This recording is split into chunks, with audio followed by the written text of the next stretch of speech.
one of the things I always think about when I think about and this is for the Americans, the air quality. But the air quality is that it's invisible. We don't see it, so we don't think about it too much. So we spend a lot of time thinking about the obvious things, how we feed ourselves every day, all the way down to our information diet, things that we're consuming, a movement, sunlight, nature, all of that stuff. And then air is the one that just kind of slips out. Why should we be thinking about air quality, and why is it so important, particular indoor air quality? And like, why aren't we thinking about it is what's interesting. So often humans are really bad at prevention. We're really good at waiting till things are so broken and then overreacting for the fix. We're really good at that. So, people don't realize that they're overweight until they're 100 pounds overweight, or that their mobility sucks until they can't move at all. Yeah. Mm-hmm. People only notice air quality when it's like wildfire smoke, when millions of acres are burning. Then you can see it. So you can see it sometimes when it's super acute and you need to get out of the smoke. You can see it, you can smell it, you can feel it, but you have no perception of it in the more moderate ranges. So I think back, the first thing you do when you're born is you take your first breath, baby's first breath. Last thing you do before you die, you take your last breath. And hunger is a useful sensor that says, some people, if they never fast, can't tell the difference between hunger and distracted eating, desire to eat. But hungry, let me go get some food. There's a clear reaction for that. Thirst, let me go get some water. And we still, most of us, are quite dehydrated. With air, it is so core and fundamental to our existence. First of all, we live in air, whereas water and food, we are made of water and food, but they also live outside of us. We literally live in air. Between the surface of the earth, you have about 10 kilometers of ocean, about 10 kilometers of breathable air, and then you have thousands and thousands of kilometers and miles of a hot rock, thin layer of water, thin layer of air, and we are so blessed to be able to exist in this finite little airspace that exists for us. And then outside is the infinite vacuum of space. So it is so finite. Air has only been on Earth for about 200 million years. Before that, there was no life. So to me, air is basically life itself. Without air, we have nothing. And all night long, when you sleep for hopefully 8 hours a night or so, there's no food, there's no water. The only thing sustaining you in your sleep is air. So it's so core to your existence that your body can even do it without you. And unfortunately, what's happened now is we've taken that for granted and we've completely ignored it, and we've started to pollute, and we've built homes that are basically Tupperware containers in suffocatingly tight areas that can't breathe. So if you think about a river flowing, like a nice spring-fed river, when the water is moving, the water is generally quite clean and quite safe. When it stagnates in a pond, that's when we have algae and bugs and turtles, and I like turtles, but it gets infested and it becomes a sick pond. So outdoor, when you feel the wind, that is the rivers of air flowing, and most homes these days and buildings are basically ponds. So that's why we have the pollutants building up and the mold and the bacteria. All these things aren't an issue outside with sun, wind, rain, trees. That's God's air purifier. It works great. But we've built these airtight containers and we've left nature outside, and now we've got a problem. Yeah, it's like, it sounds like it's kind of similar to the philosophy of how to think about food for the most part, that nature knows. Like, eat God food, eat earth-grown nutrients, the things that have been here for a long time, hold the ancestral wisdom and keys that unlock health. And you're right, it's like the earthing has been forgotten.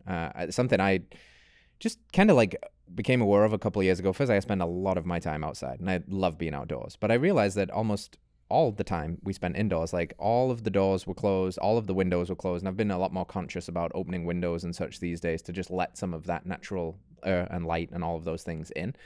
But you mentioned some of the things that can get trapped in these houses, and probably building materials and architecture and all of that stuff modern, and in the modern way that we're doing things is exacerbating these problems. Mold being a big one that is often talked about in the health space now. What are some of the most common problems inside of the homes, and what could be the consequences of being in a home that doesn't have natural flow of air? What I'm excited about here too is when as the air guy, when I talk to water or food people who are deeply focused on that, the awarenesses of each of them are just overlap tremendously. and you start to see each of them more clearly when you kind of understand the other ones. Like, thinking about the way you guys are talking about soil and the ancestral nature of the food, and eating natural food as close to the way it was intended to be. Right. And this is the same with air. So I would love to see a world in 100 years from now where you don't need air purifiers at all, because, we were kinder to the trees. We stopped polluting better. We get cleaner sources of energy and breathe the air as it was intended. Like when you go, we were talking before about camping. When you go camping, when you go into the mountains, air is pretty damn good. Yeah. And then you feel awesome. You feel energized because you're the same way you talk about God food. That's the God air. And then you come back into an urban environment or even a rural environment where they're spraying crops. And then the worst environment is our homes. So what's in the air in your home? Why is it a problem? So indoor air is typically 5 to 10 times dirtier than outdoor air because it's those ponds. It's ponds instead of rivers. And that's where the problem lies. So the reason why you don't go outside and see mold growing on your car or on your driveway or dust accumulating is because nature's air filter takes care of that. Indoors, we've built our homes so tight, we left the nature out. So now mold wants to grow to survive. It's not trying to wreak havoc on you. It's trying to escape. It doesn't like that you've trapped it in a little box. Dust accumulates. Dust is also a symptom of poor air. So you want to have clean air and you want to have fresh air, which is why you still want to open up the windows or have an HVAC system that is breathing and ventilating, because the HVAC system is the lungs of your home.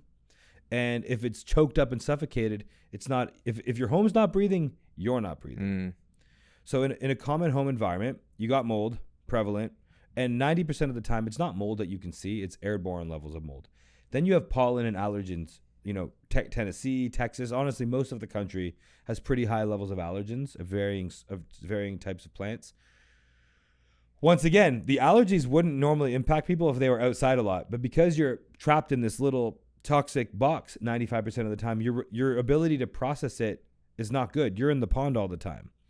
So that's why allergens start impacting you. And if we test your carpet, your bed, your furniture, there's typically higher levels of pollen inside than outside, because it comes inside and it's trapped in all the fibers. It's not being filtered out by the wind and the rain and everything.